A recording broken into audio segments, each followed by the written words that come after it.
दुनिया की ऐसी कोई संपदा नहीं है जिसको हम हमेशा के लिए अपने पास रख सकते।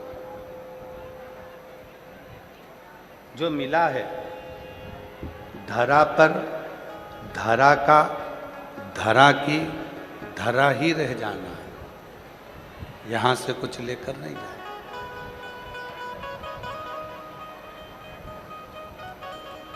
यहीं पर छोड़ पर उनकी अविरल भक्ति को प्राप्त किया जाए। गुरु नानक देव जी बाले से कहते हैं, बाले हर एक में उस रब को देखो जिसमें सबका नूर है। सबके भीतर वही गुरु नानक देव जी कहते हैं कि एक ही का नूर सबके भीतर, कोई दूसरा नहीं है।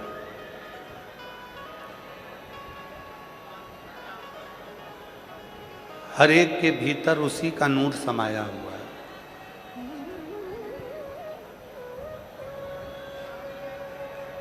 तो बाले के मन में आया, क्या ये सत्य हो सकता है? एक कबूतर लेकर बाले गुरु नानक देव जी महाराज जी के सामने से जाता है और बाले ने उस कबूतर को जंगल में ले जाकर विचार करा कि इसको मारना है जहां कोई ना हो। जब बाले उस कबूतर को देखता है तो वृक्ष देख रहे थे, आकाश देख रहा था, पर्वत देख रहा था। बाले ने उस कबूतर को मारा नहीं और गुरु नानक देव जी के पास आ गए। आज गुरु नानक देव जी बड़े प्रसन्न थे। क्यों? क्योंकि बाले की जो अज्ञानता थी वो आज मिट रही थी।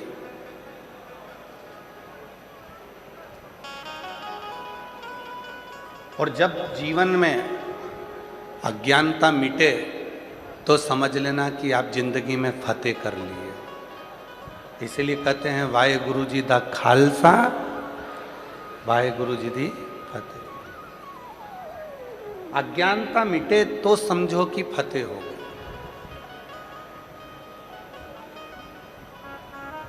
भीतर का अज्ञान समाप्त हो तो समझो कि हमारी फतेह हो गई, विजय हो।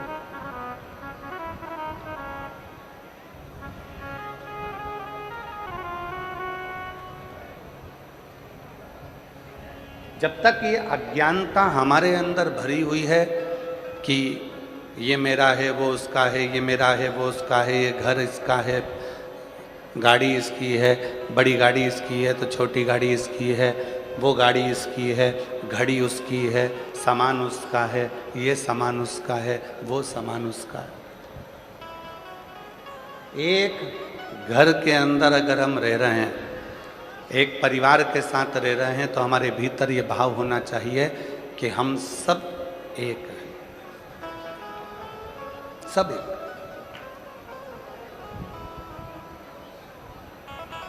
वृक्ष पर फल ज्यादा लग जाते हैं तो डाली नबती है और नबकर टूट जाती है। फल ज्यादा लगे पेड़ पर तो डाली टूट गई। जब धन बढ़ता है, संपदा बढ़ती है, वैभव बढ़ता है तो अहंकार भी बढ़ता है, अभिमान भी बढ़ता है। और वो अभिमान जब बढ़ता है तो रिश्ते टूट जाते हैं, संबंध टूट जाते हैं। भगवान देवाधिदेव महादेव, भगवान शिव, भगवान शंकर, एक बार भगवान उमा महेश का बड़ा सुंदर संवाद है। आज संपूर्ण देश में मारवाड़ी माहेश्वरी समाज को हम बधाई देते हैं महेश नवमी की। आज संपूर्ण मारवाड़ी माहेश्वरी समाज में सुंदर आज महेश नवमी है, जिस दिन माहेश्वरी समाज की उत्पत्ति का दिन है। हम संपूर्ण मारवाड़ी महेश्वरी समाज को बहुत बहुत साधुवाद देते हैं आज महेश नवमी की। एक बार आप भी जोरदार ताली बजाकर साधु करें। एक बार भगवान महेश ने शंभु माता उमा जी ने पूछा भगवान श्री महेश से, माता उमा जी ने पूछा भगवान श्री महेश से, ये रूप है भगवान के। माता उमा भगवान श्री महेश से श्री शैलम के पर्वत पर बैठकर पूछती हैं, कलयुग को लाने में, कलयुग को बढ़ाने में कौन सहयोगी होता है? संसार का कोई व्यक्ति नहीं चाहता कि कलयुग बढ़े आगे। संसार का कोई व्यक्ति नहीं चाहता कि कलयुग और आगे बढ़े। संसार का व्यक्ति तो चाहता है कि कलयुग जहां है वहीं पर थम जाए, रुक जाए और ये आगे ना बढ़े, ये आगे ना बढ़े। पर इस कलयुग को आगे लाने में किसकी तत्परता रहती है? इस कलयुग को आगे बढ़ाने में किसकी तत्परता रहती है? तो भगवान शंकर, भगवान श्री महेश माता उमा जी से कहते हैं, उमा, पहले नंबर पर है स्त्री, दूसरे नंबर पर है पुरुष, तीसरे नंबर पर है गुरु और चौथे नंबर पर है इंसान।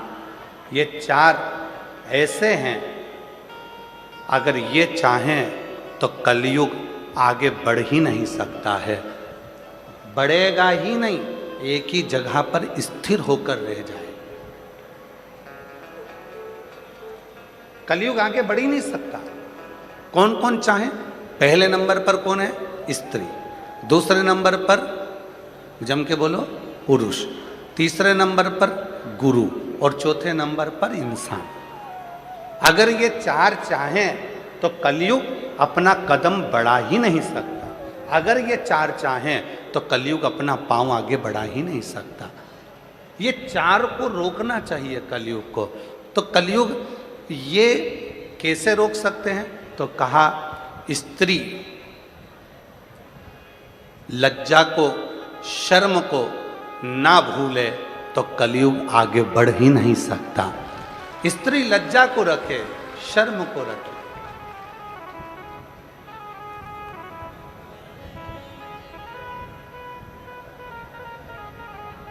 पंजाब हमको एक बहुत बड़ी सीख देता है। पंजाब एक हमको सबसे बड़ी सीख देता है कि जब भी गुरुद्वारे में जाया जाता है, जब भी कोई सत्संग में जाया जाता है, तो सिर पर अपनी चुन्नी को मेरी जीजियां अपने माथे पर रख लेती। पुरुष जब गुरुद्वारे में जाते हैं, सत्संग में जाते हैं, लंगर में जाते हैं, तो अपने सिर पर एक वस्त्र, एक पाग, पगड़ी, एक वस्त्र रख लेते हैं। क्या है? क्या है? और ये बात केवल एक की नहीं है। गुरु नानक देव जी महाराज जी से भी बाले ने पूछा था कि जब कोई लंगर चखता है तो अपने मस्तक पर वस्त्र क्यों रखता है? जब मत्था टेकने के लिए गुरुद्वारे में आता है, देवालय में जाता है, शिवालय में जाता है, तो अपने मस्तक पर वस्त्र क्यों रखता है? तो कहा गुरु नानक देव जी ने, वहाँ पर हम तो नहीं होंगे, पर जब वो वस्त्र अपने मस्तक पर हमारा सम्मान के भाव से रखेगा तो हमारा हाथ वस्त्र के रूप में उनके सिर पर रखा ही रहेगा। जो बोले सो निहाल। वो हस्त कमल है हमारा जो सिर पर रखा। स्त्री लज्जा ना छोड़े, स्त्री शर्म ना भूले। शर्म को ना छोड़े। और जब स्त्री पुरुष संस्कार ना छोड़े, पत्नी है आदर करो, माता पिता हैं सम्मान करो, छोटी बहन है बड़ी बहन है आदर करो, बुआ है आदर करो, नानी है आदर करो, दादी है आदर करो। एक पुरुष जब अपने संस्कारों को पकड़ कर रखता है, संस्कारों को नहीं भूलता है, संस्कार नहीं छोड़ता है, तो कलयुग भी आगे बढ़ता ही नहीं है। पुरुष के हाथ में भी है कलयुग को थोड़ा रोक दे। पुरुष के स्त्री लज्जा ना भूले, शर्म ना भूले, पुरुष संस्कार ना भूले। संस्कार, नानी का मान क्या होता है, दादी का मान क्या होता है, बुआ का मान क्या होता है, बहन का मान क्या होता है, माँ का मान क्या होता है, मामी का मान क्या होता है, मामू का मान क्या होता है, एक मामा का मान क्या होता है, सबका सम्मान क्या होता है, ये पुरुष कभी ना भूले, अपने संस्कारों में ढल कर रहे तो निश्चित है ये कलयुग आगे नहीं बढ़ता। कलयुग नहीं। तीसरे नंबर पर है गुरु। कलयुग को रोकने में गुरु की सबसे बड़ी प्रधानता है। क्या? स्त्री लज्जा ना छोड़े, शर्म ना छोड़े, पुरुष संस्कार ना छोड़े और गुरु अपना धर्म ना छोड़े, तो फिर ये कलयुग आगे बढ़ ही नहीं सकता। आज गुरु क्या कर रहे हैं? आज गुरु क्या कर रहे हैं? स्वयं को भगवान बनाने में सोशल मीडिया में इतना आगे आ गए कि खुद को भगवान कैसे बनाया जाए, बस गुरु एक ही काम कर रहे हैं, अपने आप को भगवान बनाने का प्रयास कर रहे हैं। गुरु अपना धर्म ना छोड़े। गुरु अपने धर्म से वंचित ना हो। कलयुग आगे नहीं बढ़ सकता अगर गुरु अपना धर्म ना छोड़े। आज संसार के इतने सारे गुरु हैं, रोज टीवी खोलो, रोज कहीं का ना कहीं का मिलेगा। सोशल मीडिया पे, यूट्यूब पर, इंस्टाग्राम पर, फेसबुक पर, खूब सोशल मीडिया पर लाखों लाखों करोड़ों रुपए खर्च कर दो और फेमस हो जाओ, और फेमस होकर खुद की पूजन चालू करवा दो, खुद का प्रचार जाता चालू करवा दो, खुद भगवान के रूप में पूजना चालू करवा दो। आज के गुरुओं ने स्वयं को भगवान मानना प्रारंभ कर दिया। स्वयं को। और शिव महापुराण की कथा क्या कर रही है? शिव कथा क्या कर रही है? गुरु अपना धर्म ना छोड़े। गुरु का क्या कर्तव्य है? ईश्वर को ईश्वर रहने दे, भगवान का भजन करवाए, स्मरण करवाए, कीर्तन करवाए, और स्वयं को भगवान ना माने, स्वयं को भगवान की तरह पूजन ना कराए। ये गुरु का सबसे बड़ा धर्म और कर्म है। स्वयं ईश्वर नहीं है।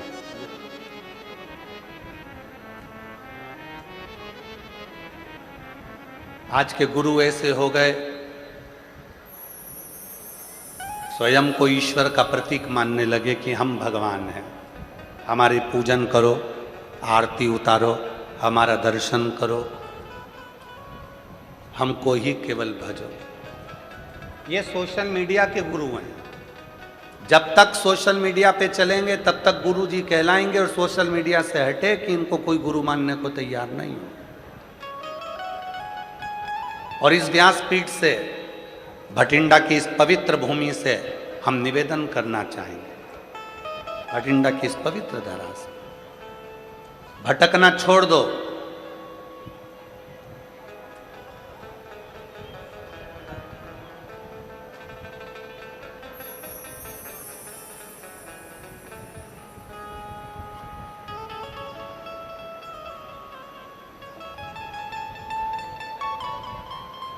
कहीं नहीं भटकना, भटकना छोड़ो। कोई कहे कि ये गुरु, कोई कहे वो गुरु, कहीं नहीं भटकना।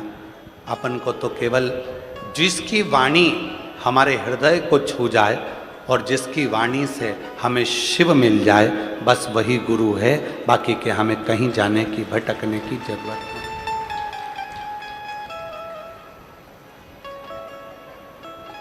कितना सुंदर व्याख्यान है महाराज जी। सिख धर्म के अंतर्गत कोई यहाँ वहाँ ना भटके, इसलिए कह दिया गया कि गुरु ग्रंथ साहिब ही गुरु हैं। ग्रंथ को गुरु बना लिया, गुरु वाणी को गुरु बना लिया कि भटकना नहीं है हमको, हमको यहाँ वहाँ जाना नहीं, हमको डोलना नहीं है। पहले नंबर पर स्त्री कलयुग को रोक सकती है अगर वो अपनी लज्जा और शर्म को ना भूले। दूसरे नंबर पर पुरुष अगर वो अपने संस्कारों को ना भूले तो कलयुग को रोक सकता है। और तीसरे नंबर पर गुरु जो अपने आप को ईश्वर ना माने, ईश्वर को ईश्वर रहने दे और वो अपने धर्म को ना छोड़े, तो समझ लेना कि वो कलयुग को रोक सकता है। और चौथे नंबर पर है इंसान। इंसान अपनी इंसानियत ना छोड़े तो समझ लेना कि कलयुग आगे बढ़ने से रुक सकता है। आज इंसान इंसानियत नहीं करता, आज इंसान इंसानियत से दूर हो गया। घर के अंदर मम्मी का सिर दुख रहा है और एक बार जाकर नहीं पूछा कि मम्मा तुम्हारी तबीयत कैसी है। घर के अंदर पत्नी को तकलीफ हो रही है और एक दिन भी जाकर नहीं पूछा कि धर्म पत्नी से कि तेरे को तकलीफ क्या है, बच्चों को क्या चाहिए, पूछने की जरूरत ही नहीं पड़ रही। मत जाओ दूसरी जगह, अपने घर के अंदर जो 4 लोग रहते हैं, अपने घर के अंदर जो 5 लोग रहते हैं, अपने घर के अंदर जो परिवार रहता है, आप कम से कम उसी से एक दूसरे से हालचाल तो पूछ सकते हो कि तुम कैसे हो, तुम हो कैसे। और जो हैं अपने साथ उनका स्मरण करो। हम क्यों यहां वहां डोलते हैं, क्यों, किस लिए? कलयुग आगे बढ़े ना, उसके लिए इन चारों को ध्यान रखना है। पहला स्त्री को, दूसरा पुरुष को, तीसरा गुरु को, चौथा इंसान को, इंसानियत। ये भूले ना।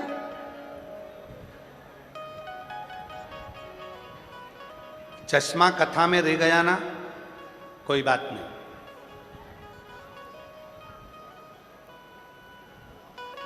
है जब आप, जम के बोलो, जब आप कुछ पढ़ते हो,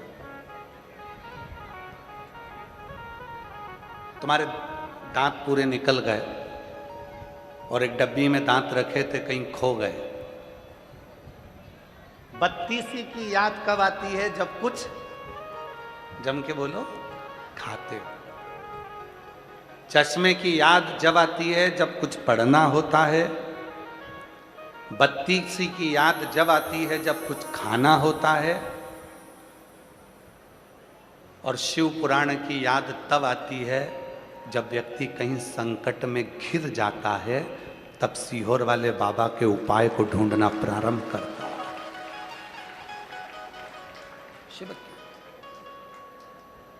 और मेरा भोलेनाथ आता है। अंत समय प्रभु आना पड़ेगा, वचन दिया तो निभाना पड़ेगा। अंत समय प्रभु आना पड़ेगा, वचन दिया तो निभाना पड़ेगा। आए ना आए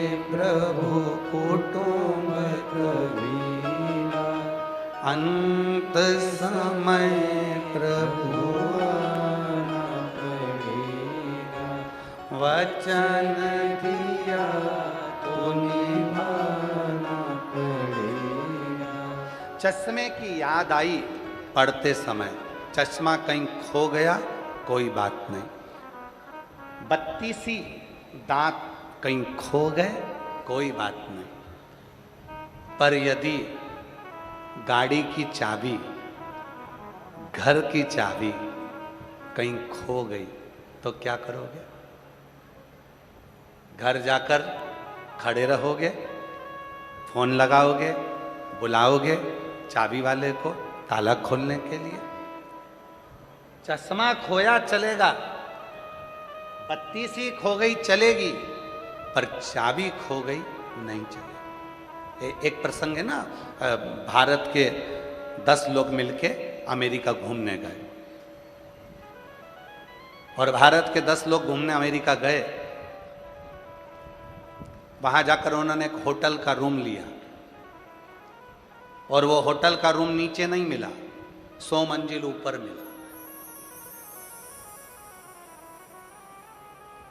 एक व्यक्ति ने कहा, क्यों मैनेजर साहब इतनी ऊपर कमरा दे रहे हो, उसकी जगह नीचे का दे दो। नहीं नहीं, 100 मंजिल ऊपर है, चाहिए? ठीक है, जाना आना लिफ्ट लगी है, चले जाना, ठीक है। 100 मंजिल ऊपर कमरा ले लिया। वो भारत के गए हुए 10 लोग घूमने फिरने जाने लगे, आने लगे, लिफ्ट का बटन दबाते, चले जाते, आ जाते, बस यही चलता रहा।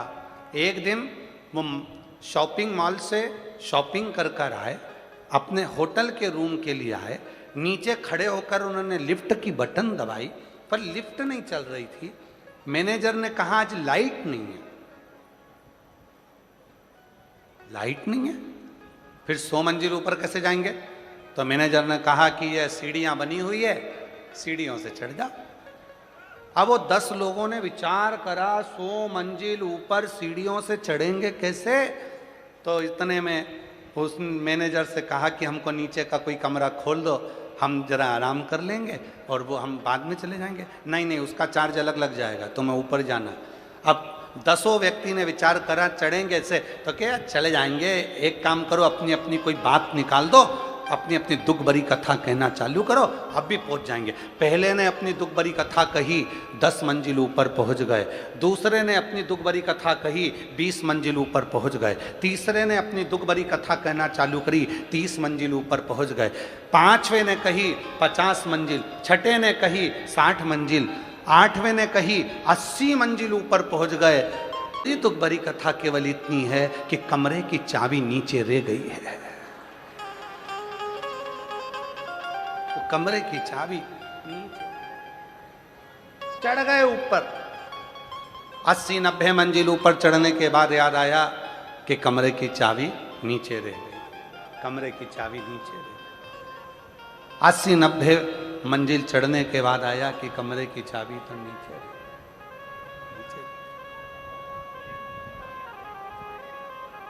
बस यही शिव पुराण कहती है, बहुत उन्नति की सीढ़ी पर चढ़ो, धन वैभव कुर्सी पद प्रतिष्ठा सत्ता सब कुछ आपको मिले, पर याद रखना शिव पुराण रूपी चाबी नीचे मत भूल जाना। शिव पुराण की चाबी यदि तुम्हारे पास है तो दुनिया का सारा खजाना तुम्हारे पास है, सब कुछ।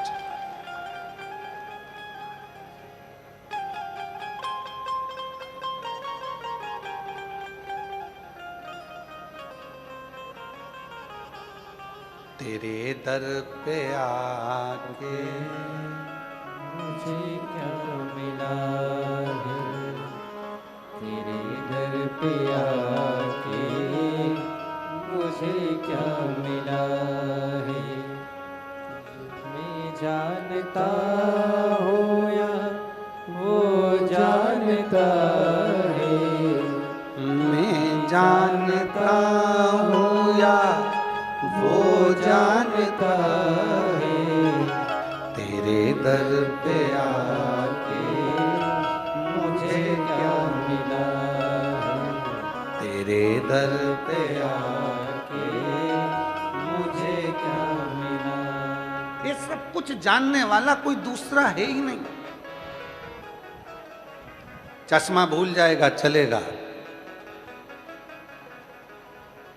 बत्ती सी भूल जाएगा चलेगा,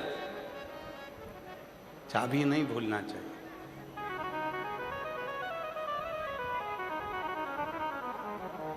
बिल्कुल मत भूलो शिव का नाम, भगवान शंकर का स्मरण, शिव की अविरल भक्ति।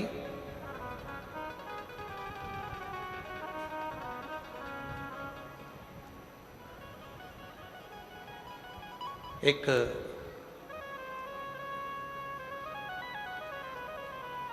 दुनिया का कोई कष्ट है, दुनिया की कोई तकलीफ है, दुनिया की कोई प्रॉब्लम है, सबकी एक चाबी है, श्री शिवाय नमस्तु,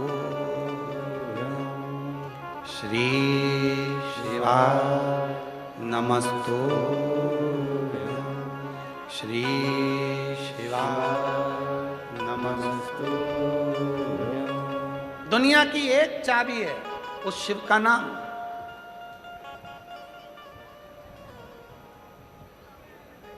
बोल बम का नारा है,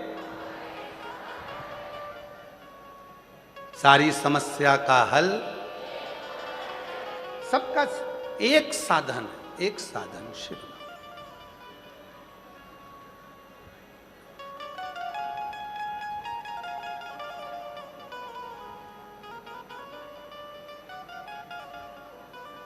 आज एक प्रसंग स्मरण में आ रहा है। एक हमारे साथ में पढ़ने वाला एक प्रवीण गोस्वामी जी,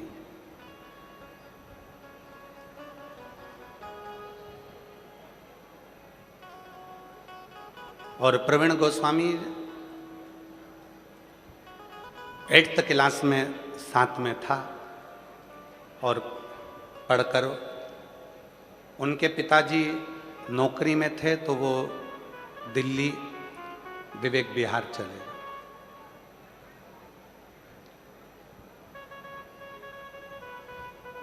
और दिल्ली विवेक विहार में वो रहने लगे और वो प्रवीण भी कार्य में लग गया। क्या काम करता था बहुत पहले का स्मरण था, तो ध्यान नहीं था कि वो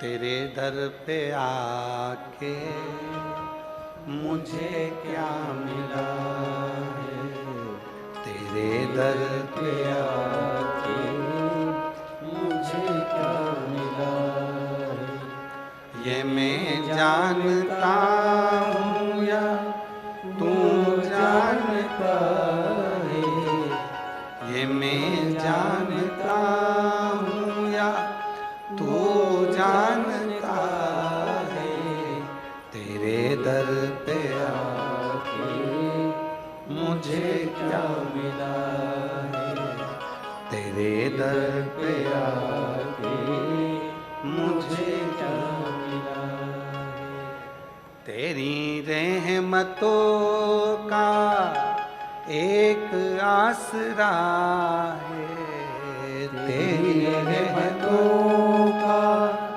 एक आसरा है, तेरी रहमतों का एक आसरा है, तेरी रहमतों का एक आसरा है, ये मैं जानता हूँ या तो जानता है, ये मैं जानता हूँ या वो जानता है, तेरे दर पे आके मुझे क्या मिला है, तेरे दर पे आके मुझे क्या मिला है।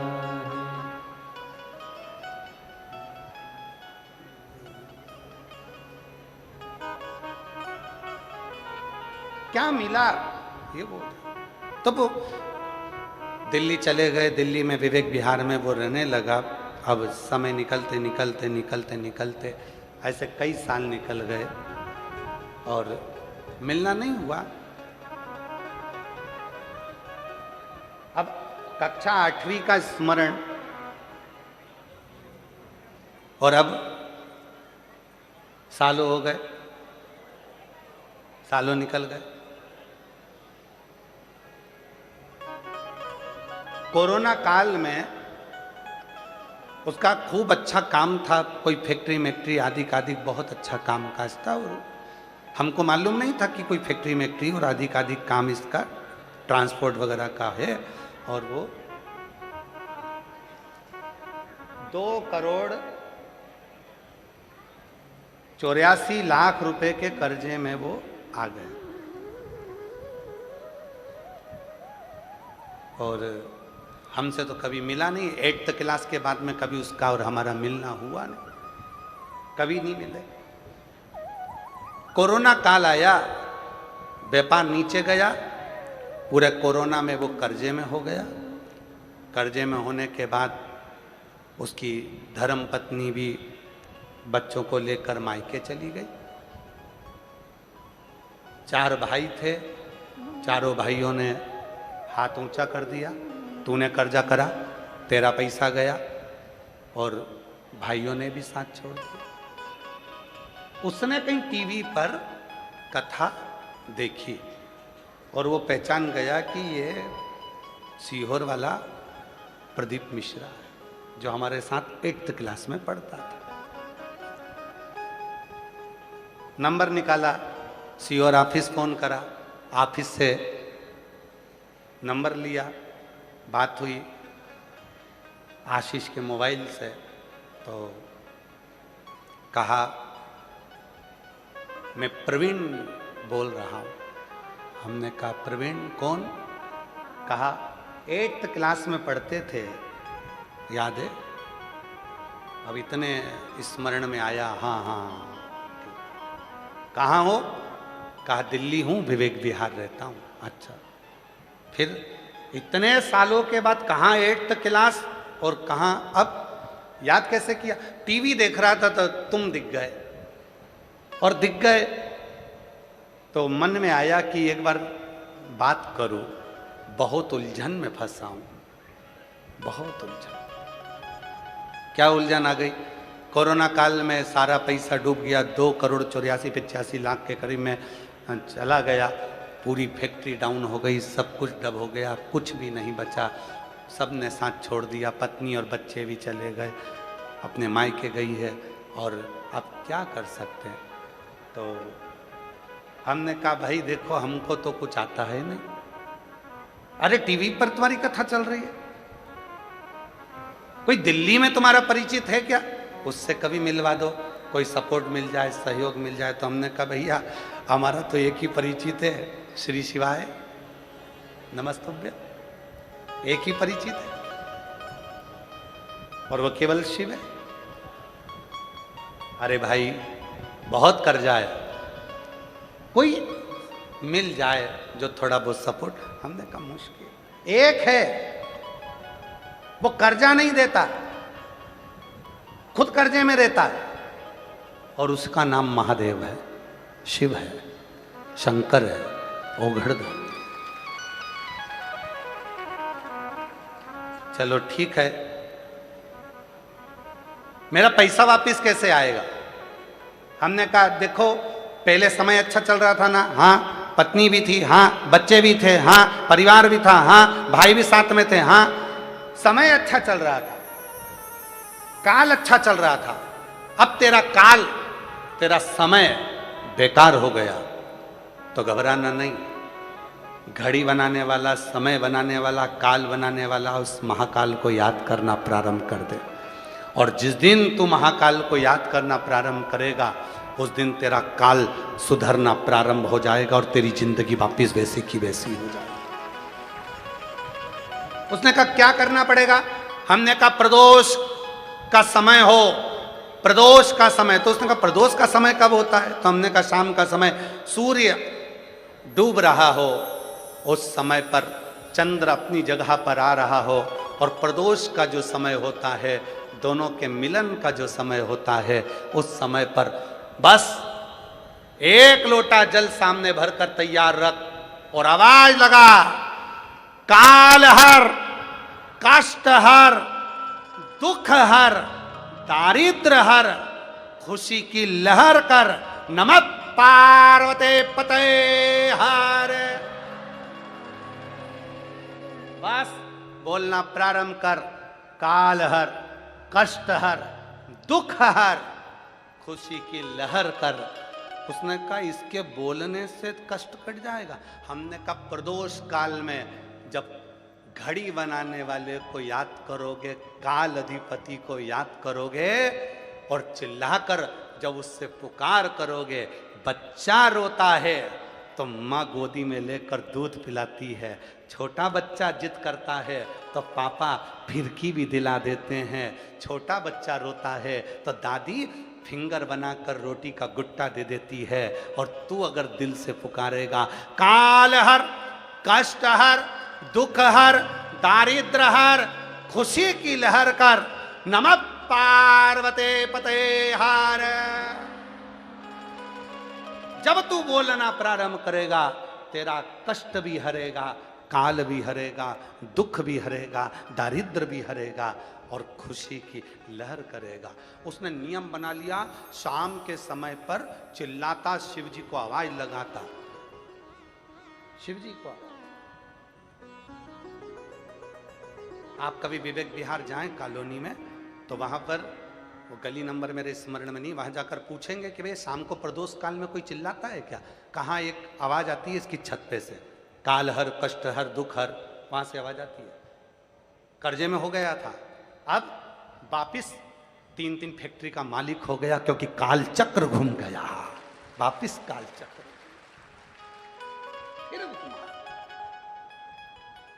किसकी सामर्थ्यता है?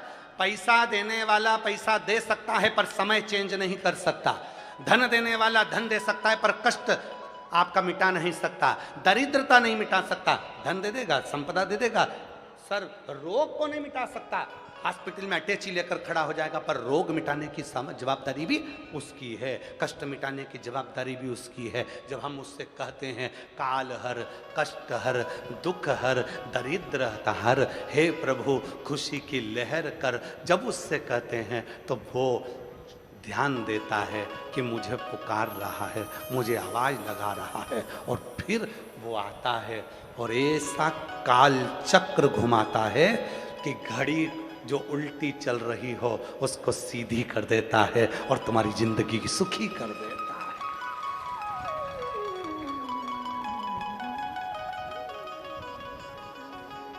सुखी कर। कब याद किया उसने? कक्षा 8वीं में पढ़ता था और टीवी पर देखा कोरोना काल में, तब याद आई कि हाँ प्रदीप जी है, बात करते हैं उनसे। क्यों लगाया? कोई दिल्ली में उनका परिचित होगा, हे भैया हमारे दो ही रिश्ते, हमारे दो ही रिश्ते, एक हमारे भोले बाबा, एक हमारे भोले बाबा, और दूजी गोरा रानी सरकार, हमारे दो ही रिश्ते, हमारे दो ही रिश्ते। धन वालों के ढेरों साथी हो सकते हैं। कई लोग कहते हैं सियोर वाले बाबा आपके बहुत धनपति रिश्तेदार परिचित पहचान वाले होंगे, तो हम सत्य कहें ना मेरी जीजियों, हमारे तो भोले बाबा और पार्वती मैया और दूसरी मेरी जीजी और मेरे जीजा, बस यही मेरे रिश्तेदार हैं, यही मेरे बाबा के प्रेम। और धन नहीं, संपदा नहीं, दौलत नहीं।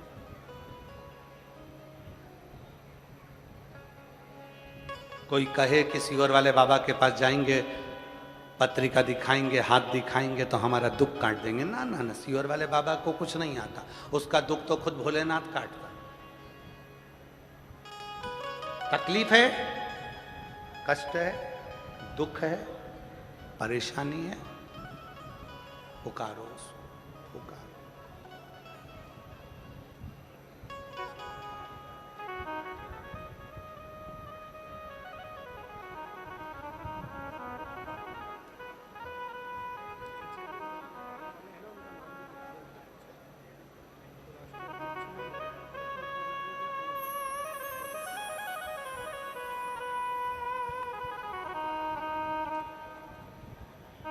उसको पुकारो। एक बार सब प्रेम से बोलो, काल हर, कष्ट हर, दुख हर, दारिद्र हर, खुशी की लहर कर। नमः पार्वती पते हर हर महा। हमारे जीवन के सारे कष्ट को हर ले, काल को हर ले, दुख को हर ले, परेशानियों को हर ले, तकलीफों को हर ले, सर्व रोग को हर ले, सर्व पाप को हर ले और खुशी की लहर कर दे मेरे शिव। खुशी